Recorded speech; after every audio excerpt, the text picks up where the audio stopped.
I've come all the way from England. I'm here just for a couple of weeks. And I'm here because of what happened here in 1994. I work in Holocaust and genocide education. The Holocaust was the Jewish genocide in the 1940s in Europe. And I also work in theatre, as a theatre practitioner, as a director, actor, writer. I'm here specifically this time to research one of the really great human beings of our era, of our world, who actually lives here in Kigali. A man who I'm sure some of you will know, Damas Kasimba, who in fact was Hutu. And he was running a little orphanage for 60 children in Kigali. And when the genocide erupted, he just started taking people in. And he is responsible for just over 400 people being alive today. They would have been killed if it were not for him. It would have been such an easy decision for him to say, no Tutsis here, as many other directors of orphanages did in Kigali. Damas is a really great man who points the way for all of us, I feel. In 1942, amazingly, there was a very similar person in Poland called Janusz Korczak. Now, Janusz Korczak, again, some of you may have heard of him. He was incredibly famous in his time, before the war. He was Jewish-Polish. He ran a children's orphanage. He was a doctor. He was a pediatrician.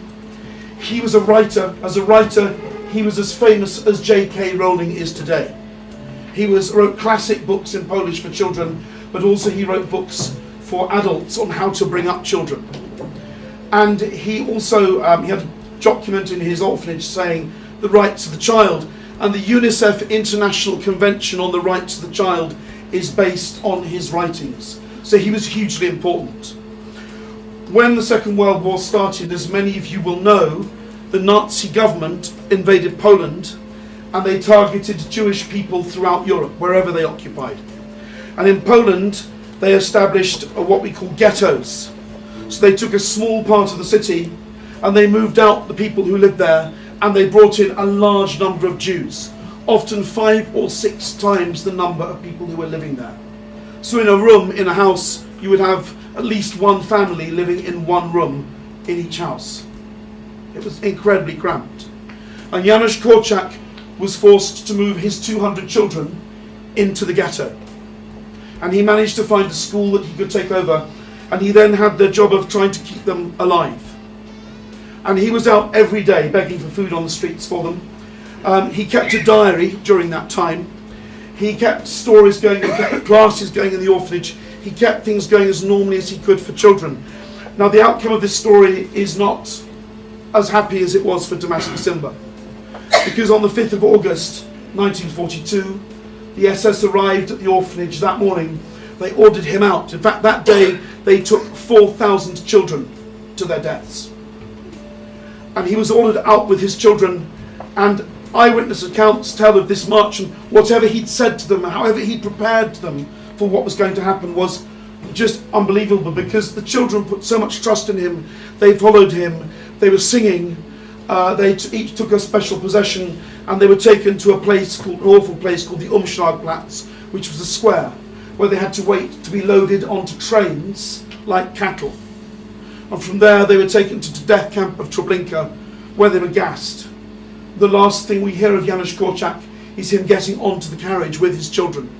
Is a short excerpt from a play that was performed in London in 2012. And it is loosely based on his diaries. And it's called Confessions of a Butterfly. And I'm going to introduce you, I'm going to try and attempt to introduce you to Janusz Korczak himself, and also just one of the children you're going to meet, Abrasha. Now, it was a one-man show. The children were created on stage, and what I want you to try and imagine is that there will be a light appearing. We haven't got the light here, but you will meet Abrasha. So the play is set in his room. It's a little room. It's probably quite crowded. I know that will be difficult for you to imagine here tonight. It will be hot. It's August 1942. It is the night of the 4th of August. And he knows what is going to happen the next day. And we meet him, we join him in his room, and he's sitting mulling over his life and just chatting, and kids coming in and out with different problems. And so it's that period as he's preparing himself. So I'm just going to, it's just a short excerpt, and we'll see how we do. Oh, a letter. How nice. I used to get all these all the time when I had my radio show.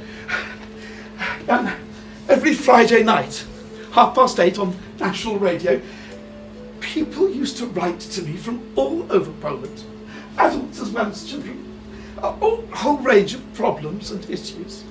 It's lovely, really. I wonder, dear Dr. Korczak, dear Dr. Korczak,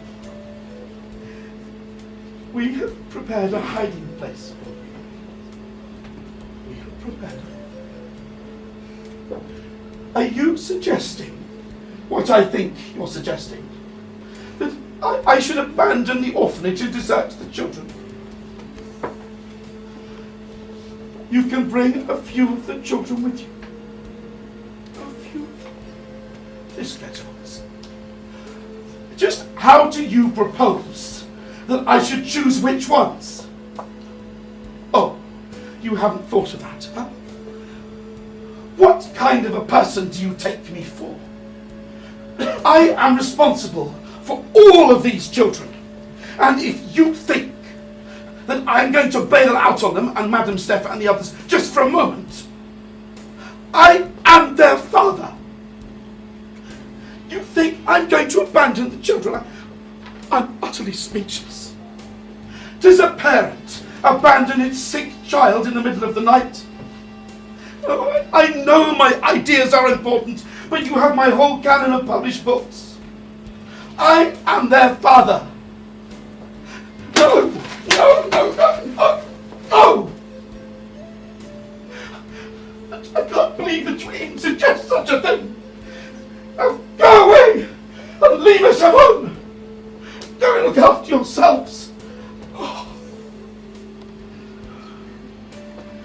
Adults.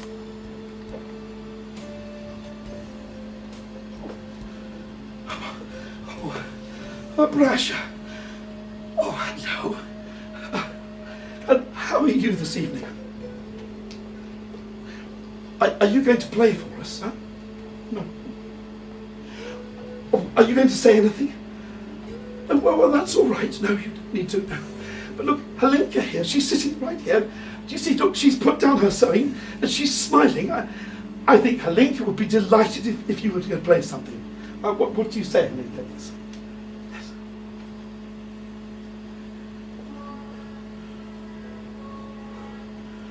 Mr. Brahms, his favourite.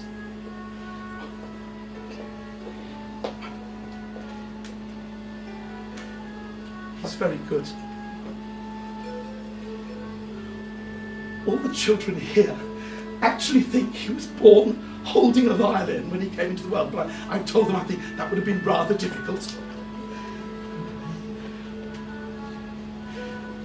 His parents were murdered, you see, by the SS, the Germans, in cold blood, on the street. No child should ever have to witness what he saw. Brasha's 13 now. He was 4 when he started to pick up the violin. At least that's what his aunt told me. She was the one who brought him here. Well, Brasha doesn't speak, you see. He can do, and he used to, but he chooses not to. And that's fine, because every child should have the right to remain silent.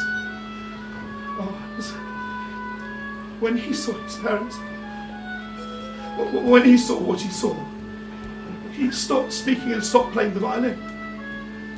When he came here, he wouldn't play at all, not for several weeks. Then it was one of the older boys. He always kept the violin at his side all the time. One of the older boys thought it would be such a lark to steal the violin from him. One day when Brasha was going to the toilet, he crept up behind and stole the violin away. Well, Brasha was incandescent with rage. He tore after him, he was on him, kicking and punching. He got his violin back. But he was so distraught at the thought of losing something so precious that he just ran to his bed, lay down, clutching his violin, and sobbed his heart out. It was Helinka here. She went and sat with him and cradled his head on her lap and just comforted him. And when he stopped crying, he looked up and she smiled.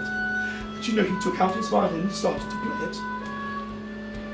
And that was all that was needed, really. That's often all a child needs. What Abrasha just needed was somebody to love him again. And now he does play quite often when we have visitors here in our orphanage. And sometimes he speaks, but when he does, it's normally only to Helinka. Otherwise, only the violin is his voice.